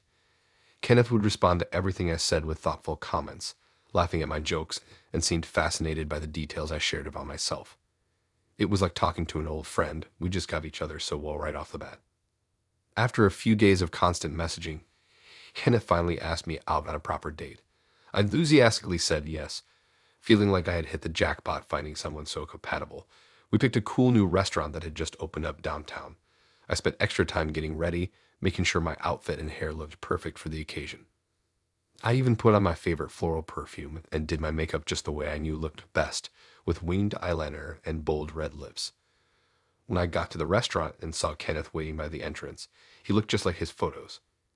We exchanged a slightly awkward hello hug before being shown to our table near the back of the bustling restaurant. The conversation started out a little slow at first as we felt each other out in person for the first time. But soon enough we settled into an easy back and forth. Kenneth asked me thoughtful questions about my job as a graphic designer, my close group of friends from college, and my rather large extended family back home in Michigan. He laughed heartily at all my bad jokes and seemed genuinely enthralled as I talked about my various hobbies like yoga, cooking elaborate meals, and my not-so-secret obsession with reality TV shows about weddings and home renovations. It wasn't until about halfway through the date while we were waiting for our food to arrive that I started to feel something was off. I noticed that Kenneth was mirroring everything I said and did. If I took a sip of my white wine, so did he. If I gestured excitedly with my hands while telling a story, he would make the exact same hand motions. Kenneth was agreeing with every opinion I stated, even when I intentionally contradicted myself a few times just to test him.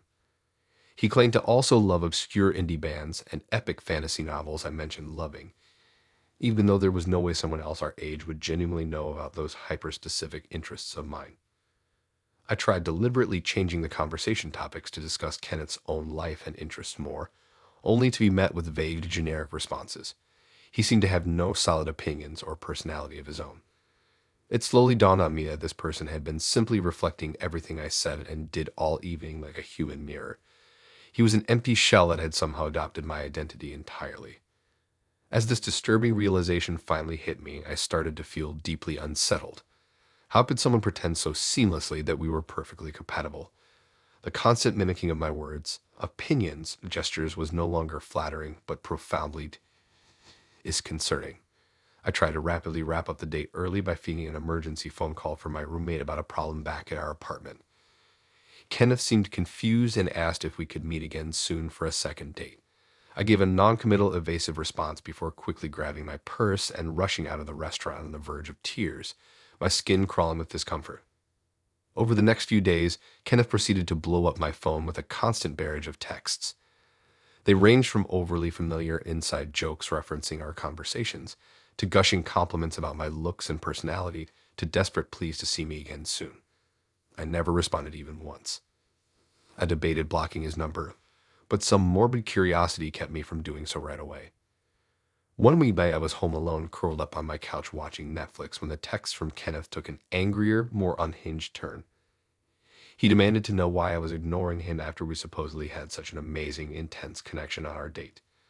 The aggressive, resentful tone frightened me, as it was so drastically different from his usual fawning, people-pleasing personality. I immediately went ahead and blocked his number, only to have Kenneth start messaging me mere moments later from 2 different new numbers I didn't recognize. He begged for another chance with me, swearing adamantly that he could transform into whatever I wanted in a romantic partner if I would just give him one more shot. At that point, I knew I had to take more drastic action. I contacted Tinder support and reported Kenneth's account for harassment and stalking-like behavior. I provided screenshots of his increasingly unhinged messages from multiple phone numbers as evidence. Thankfully, I never heard from him again after that, thanks to Tinder vanning him. But the bizarre dating experience still rattled me deeply for a while afterwards. I took a long break from dating apps for a few months after that night, too paranoid that I would encounter another scenario like that with someone mirroring my personality again. It took me a long time to regain the courage and confidence to start putting myself out there dating again. I analyzed every new date very carefully for any subtle red flags of that kind of identity mimicking behavior. But at least now I can look back on the story and laugh about it with friends. My one and only date where I was literally too compatible with someone has become my go-to strange Tinder horror story to entertain people with at parties. Overall, I'm just grateful I trusted my instincts and got out of that creepy situation quickly before it escalated any further.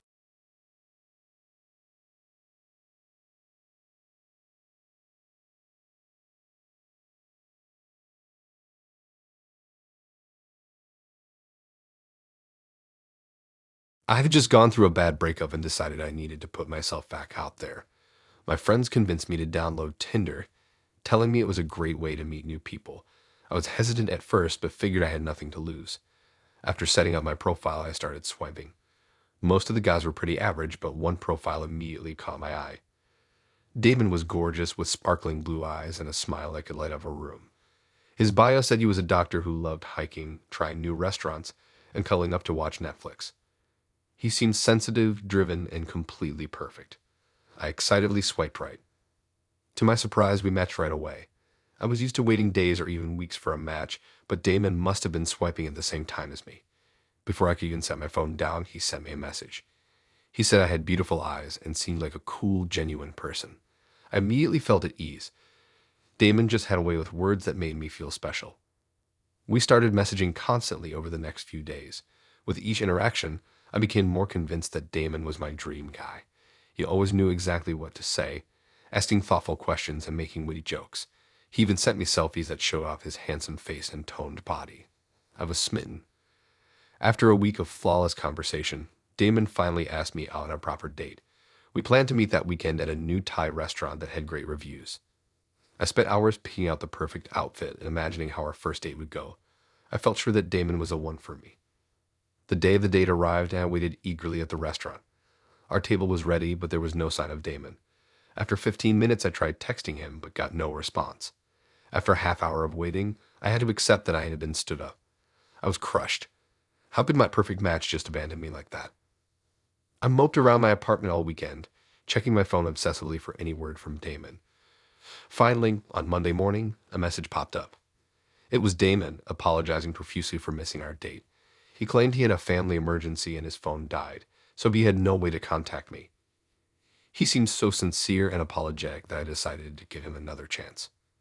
We made plans for dinner on Wednesday night. This time, Damon said he would pick me up at my place, so there was no chance of miscommunication. I spent even more time getting ready, giddy with excitement for our rain check date. But 7 p.m. came and went without any sign of Damon. Once again, he had stood me up. At this point, I was more angry than sad. I sent Damon a scathing message, telling him to lose my number and forget about me. How could I have been so stupid to trust this guy? He clearly was not who he claimed to be. A few days later, I got a message from someone named Sarah.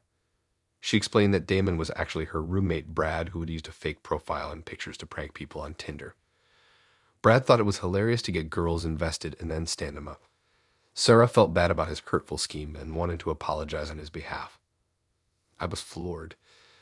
This whole time, Damon had just been a character. The perfect, thoughtful guy I thought I was falling for didn't actually exist. Brad had crafted him just to toy with my emotions and destroy any chance of a real relationship. I was simply a punchline in Brad's twisted game. Looking back, there were some red flags.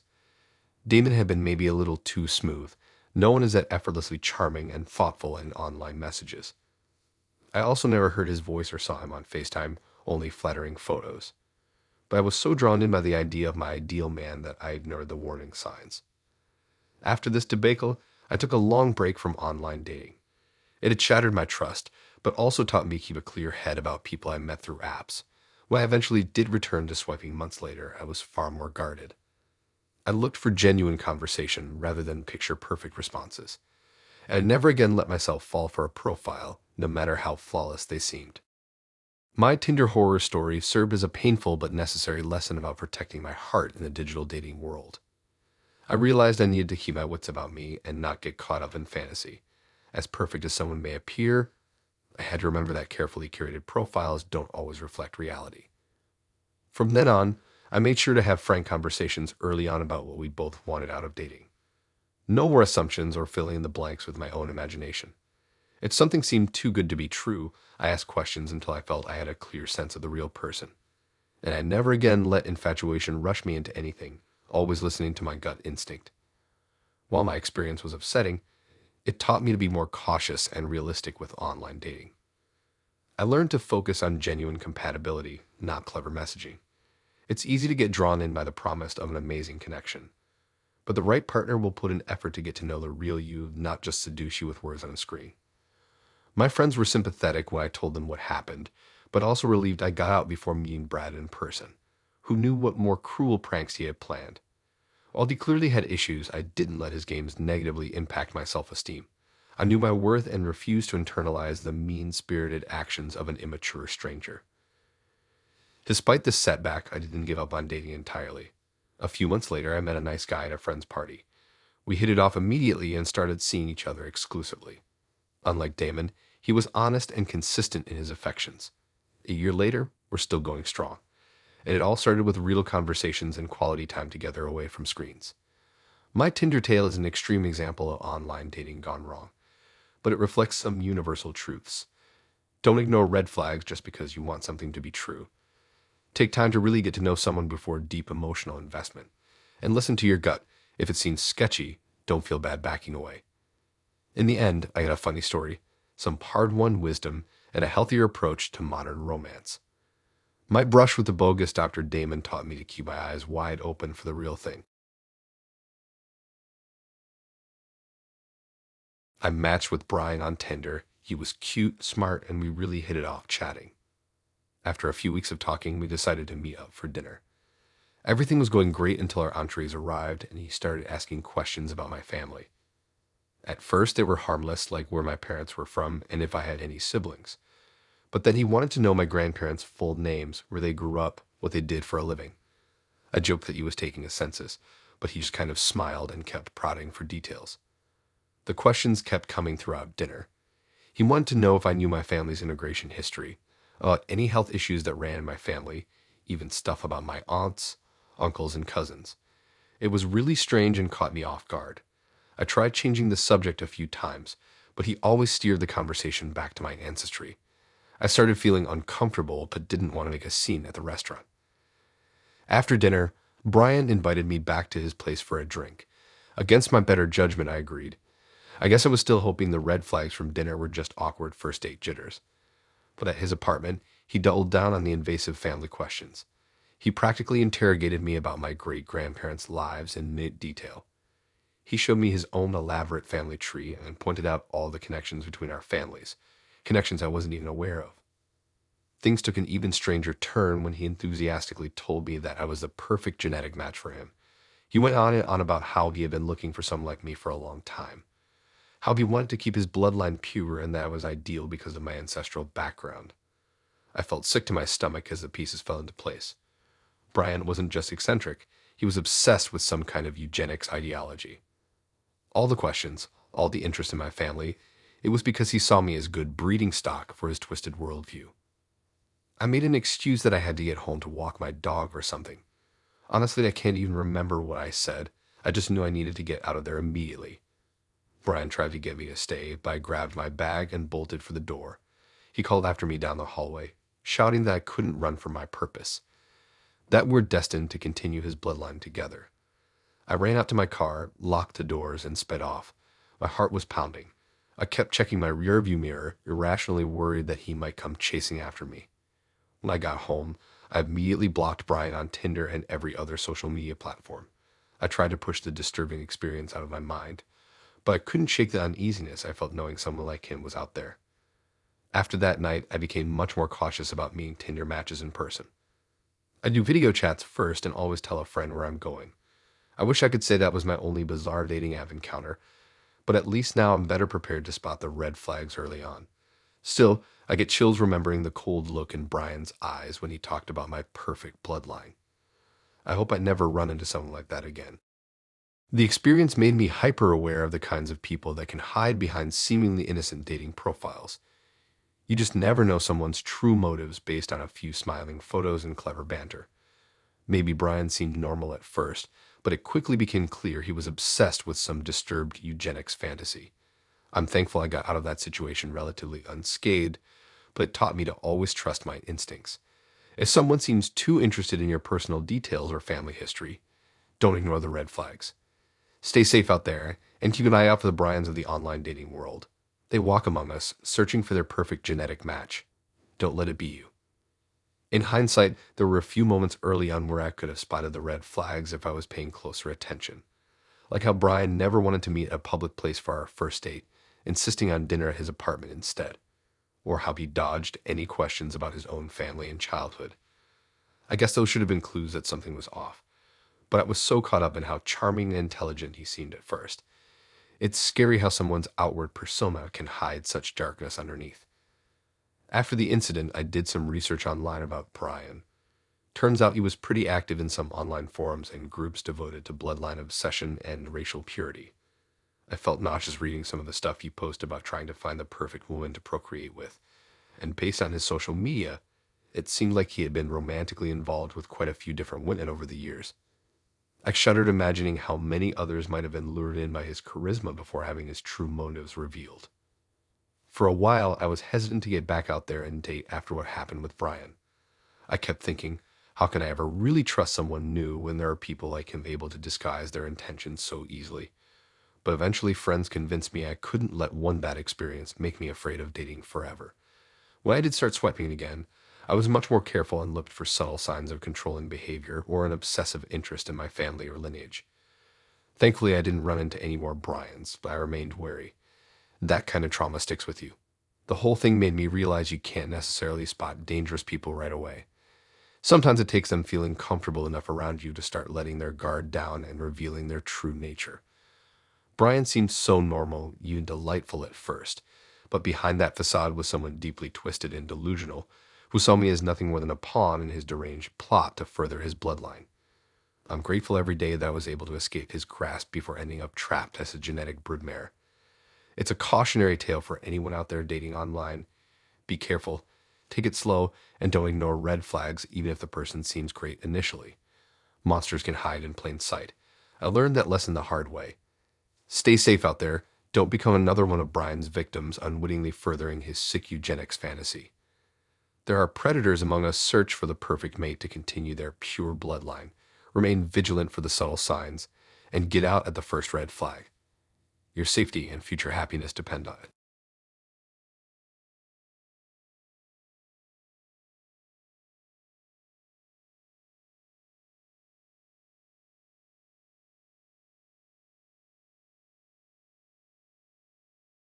I still remember the first time I met her.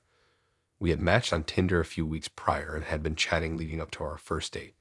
She seemed witty and charming over text, so I was looking forward to finally meeting in person.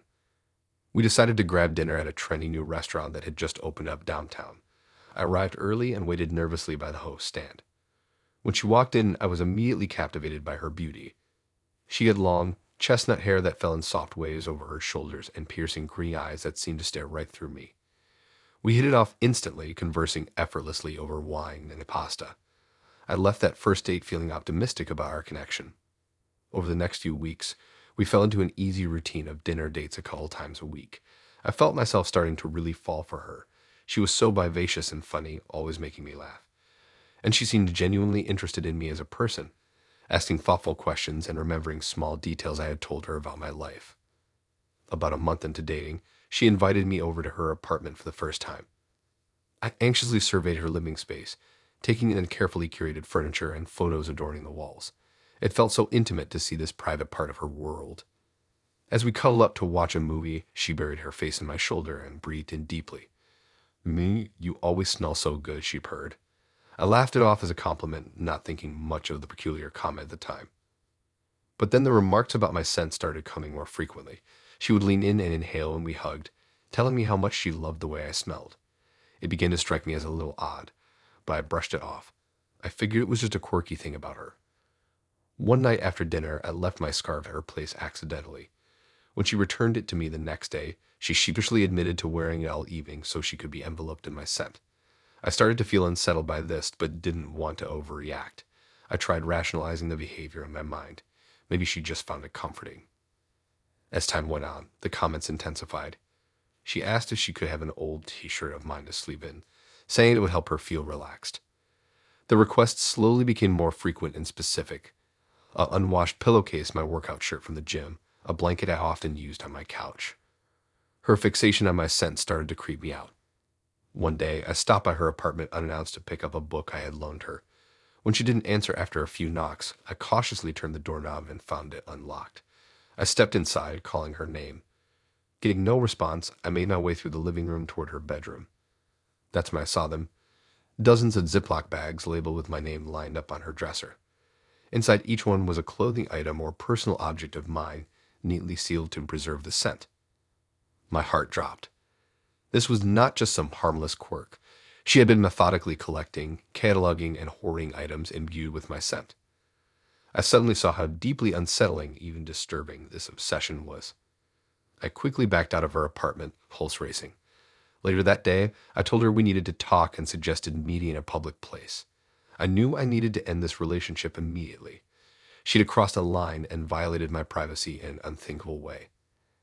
As we sat across from each other sipping coffee, I struggled to find the words. "Look, you're a really amazing person, but I don't think we're right for each other," I started carefully. She looked crestfallen. I continued, "I just feel like we're in different places and want different things." She protested and begged me not to do this. I held firm, knowing in my gut that her unsettling behavior was not something I could move past. She continued pleading with me to give her another chance as I paid the bill and stood up to leave. I apologized but maintained I had made my decision. As I walked away, I felt her glare on the back of my neck. After I was out of sight, I took a deep breath. I knew I had made the right choice, even though it was difficult. Going our separate ways was the only way for me to feel safe again.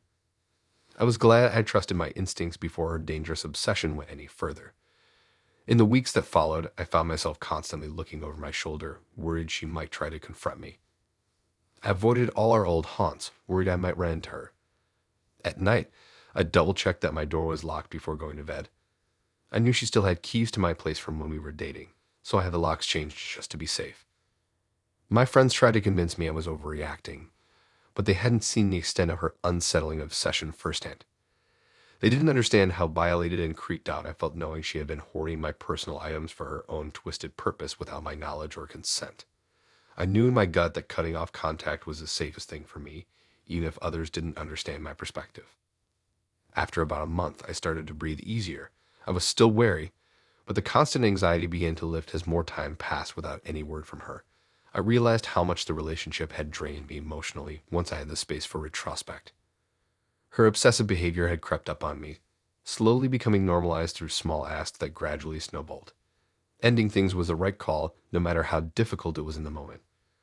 I eventually reopened my Tinder account, nervous or ready to put myself back out there. I found myself being much more cautious and slow moving with new matches, keeping an eye out for any red flags. Having that traumatic experience made me realize you can't really know someone until deeper into a relationship. Those first few blissful months can be a facade, hiding darker truths beneath the surface. When I did finally meet someone new, I made sure to take things slow. I didn't ignore warning signs out of loneliness or a desire for companionship like I may have in the past. I put my safety and comfort first, making sure to watch for obsessive or controlling behaviors. Thankfully, this new woman was loving, respectful, and stable. Over time, I felt myself able to open up and trust again. I still think back occasionally to that intense whirlwind romance gone wrong. While painful, it taught me important lessons about standing up for myself and not compromising my boundaries. I'm grateful I got out when I did before unhealthy fixation could escalate even further. The experience shook me, but ultimately gave me greater strength and self-worth. I now know the red flags to look out for and will never again ignore my instincts in the name of love. I'm proud of myself for finding the courage to walk away when so many may have tried desperately to hold on, even if it hurt at first. My sense of safety and sanity are worth more than any relationship.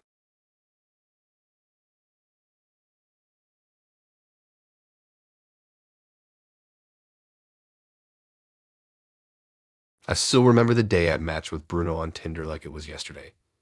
He was a local musician, kind of a minor celebrity around town for his indie band that played small venues. I thought it was so cool that a guy like him would swipe right on little old me. We started chatting and really hit it off right away. Bruno was super flirty and asked me out on a proper date after only a few messages back and forth. We met up that weekend at a cafe downtown and conversation flowed easily between us. He was very charming, cracking jokes and seeming genuinely interested in learning everything about me and my life. I couldn't believe I was on a date with an actual local celebrity.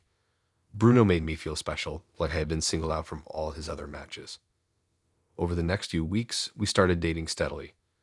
Bruno would often surprise me by taking me out on cute dates like mini golf, the zoo, and beach picnic lunches. He even took me to some of the small club shows where I'd stand in the wings, probably watching my new boyfriend rock out on stage.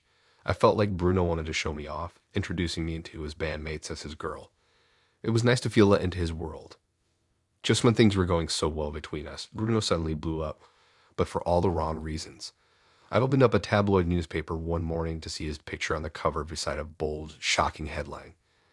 The full-page article described sordid accusations that had emerged about Bruno allegedly taking advantage of his local celebrity musician status. My hands shook as I read the explicit details, appalled to learn this dark side of someone I thought I was growing close to. The story cited multiple anonymous sources claiming Bruno had abused his power on the small-town music scene to exploit and take advantage of up-and-coming young female artists. The tabloids painted him as a predator. More accusations seemed to come out daily as more women came forward, eager to share their #MeToo stories now that others had broken the ice. The deeply troubling allegations ranged from harassment to assault. I felt nauseous thinking back on our whirlwind romance, wondering if I'd ignored red flags along the way. My memory started to skew, making me question every nice gesture or compliment Bruno had paid me early on in our dating. Suddenly, it all seemed like classic grooming behavior rather than genuine interest. I wondered if I had just been another pawn in the elaborate facade he curated publicly as a sensitive, caring musician. Bruno immediately lawyered up once the tabloid story broke and made no public comment on the allegations.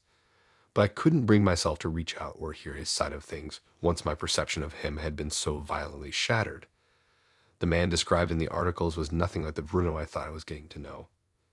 In the weeks following the news breaking, Bruno's name and face were everywhere, associated with think pieces about men abusing power in the post-Weinstein #MeToo era. His band quickly put out a statement kicking him out of the group, condemning his alleged actions. Local venues canceled any upcoming gigs for Bruno's band, while radio stations dropped his music from rotations. It was a brutal and swift fall from grace, going from local celebrity to pariah. Bruno's once promising music career was torched to the ground amidst the scandal. I dodged calls and messages from gossip reporters who tried to get a statement from the girl who happened to be dating him when it all went down. I wanted nothing to do with this massive mess that I could never have imagined when I swiped right on Bruno. Part of me wondered if I should have somehow seen warning signs earlier. Were there creepy comments or boundary crosses early in our romance that I brushed off? Or was I just another girl that got manipulated as part of the elaborate facade he curated? I eventually had to delete and block Bruno on all platforms just to stop the late-night drunken diatribes he would send, alternating between proclaiming his innocence and blaming me for not having his back publicly. I wanted desperately to unknow this person who had turned my life upside down. It's been many months now, but I still feel haunted when I think back on my brief entanglement with Bruno. My friends and family worry this experience may have hardened my heart or made me too cynical about letting anyone in again. I assure them I'll be okay someday, but honestly, I don't know when or if I'll ever fully trust another match I make on Tinder after this. The emotional whiplash of going from feeling special to feeling betrayed took a heavy toll on my self-esteem. I constantly second-guessed all of my past dating choices and behaviors, wondering if I had missed glaring red flags when I was so blinded by Bruno's celebrity aura. It made me hyper-vigilant going forward, being extra wary of any potential suitor's motives or intentions early on. I hated feeling so guarded, but couldn't shake the sense I needed to protect myself better after being so dumb with Bruno.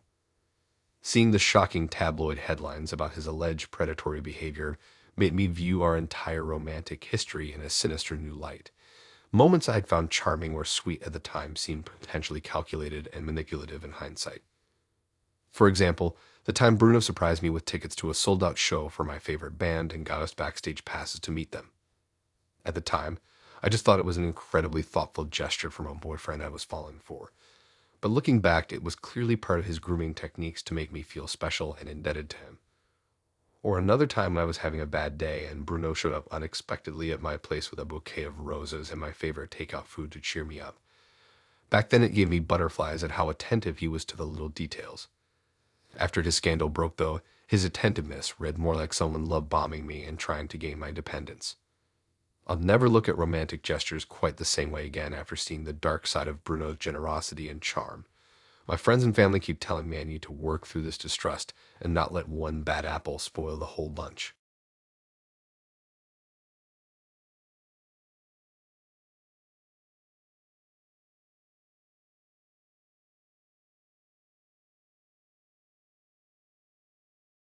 When I first matched with Simon on Tinder, I thought I'd hit the jackpot.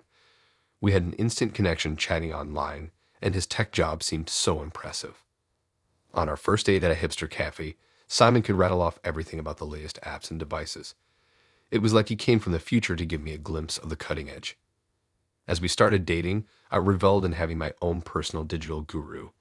Simon would send me podcasts and articles tailored precisely to my interests, as if he had scanned the contents of my brain. At first, I thought it was sweet how Simon remembered every tiny detail about me, but gradually, it started feeling almost uncanny how the content Simon directed my way seemed to know me better than I knew myself. About a month into dating, the eerie coincidences started piling up.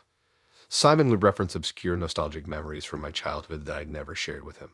When I talked about wanting to visit a certain city, suddenly ads for flights and hotels that flooded my social media. Simon would bring up niche bands and movies that aligned exactly with my tastes, though I could have sworn I never mentioned them.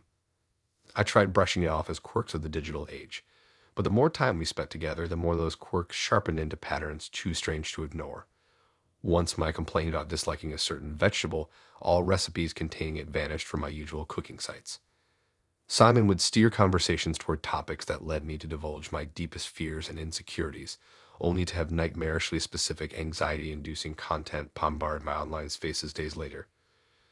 It was like Simon had access to my digital inner sanctum, implanting and triggering ideas in my head without my consent. When I tentatively tried confronting him, Simon dismissed my concerns with techie jargon about cookies and algorithms, but his nonchalant gaslighting only made me more suspicious.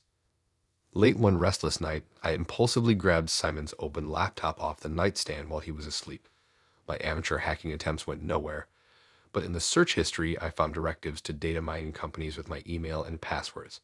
Heart pounding, I dug deeper into Simon's trove of external hard drives and old phones, uncovering folders upon folders of invasive information harvested from my online accounts stretching back months. In that chilling moment, I finally grasped the extent to which I'd been monitored, dissected, and subtly manipulated by Simon for the entirety of our relationship. He had used his tech skills to identify my vulnerabilities and map the labyrinth of my psyche, all to enact some twisted test of his prowess at controlling me through personalized predictive content. I was nauseated thinking back on how intimate, how exposed I'd been with Simon, never suspecting this complete violation. That night, I packed my bags in a fog of adrenaline and left his apartment while Simon still slept, blocking him on everything. It's been months since I escaped Simon's obsessive experiments in technological mind control, but I still live in fear of all the data he collected on me. Who knows how he's exploiting it even now in ways I can't imagine as I second-guess every ad, every coincidence, wondering if I ever knew the Simon I dated at all, or if he only showed me the illusion of a person, engineered from scraped fragments of my own inner world. Now when I meet someone new, I proceed with caution, scarred by the knowledge of how vulnerable we all are to having our lives cataloged and our realities corrupted without us ever seeing the strings. I try to keep details about myself guarded, never revealing too much about my past or personal thoughts. But part of me worries that's exactly what someone like Simon would want, for me to close myself off out of fear of being known too deeply. In my less paranoid moments, I'm able to see that not everyone is as devious as Simon. Still, my trust in the anonymity of the digital world has been shattered. I find myself watching my clicks, say, and search much more carefully, avoiding anything too personal. The internet no longer feels like a neutral space. It's a vulnerable exposure where shadowy forces could be studying my digital footprint, probing for weaknesses to exploit at any time. When a new match starts conversing with me now, I make sure to keep it surface level, never indicating preferences or opinions they could turn against me. If they seem too interested in the details of my life, I get cagey and withdraw, worried I'm being lured into another trap. Maybe one day I'll feel safe opening up online again. But for now, the memory of Simon's violation lingers, a reminder that we all have a hidden inner world that should be protected. Our data is precious. It holds the keys to our deepest hopes, fears, and desires. Handing that data over, even to someone we think we know, gives them immense power over us, power that could easily be abused when we least expect it. Thanks for listening in. If you like these stories and want to hear more, then please subscribe and like and support this new channel. We have more stories for you to listen to.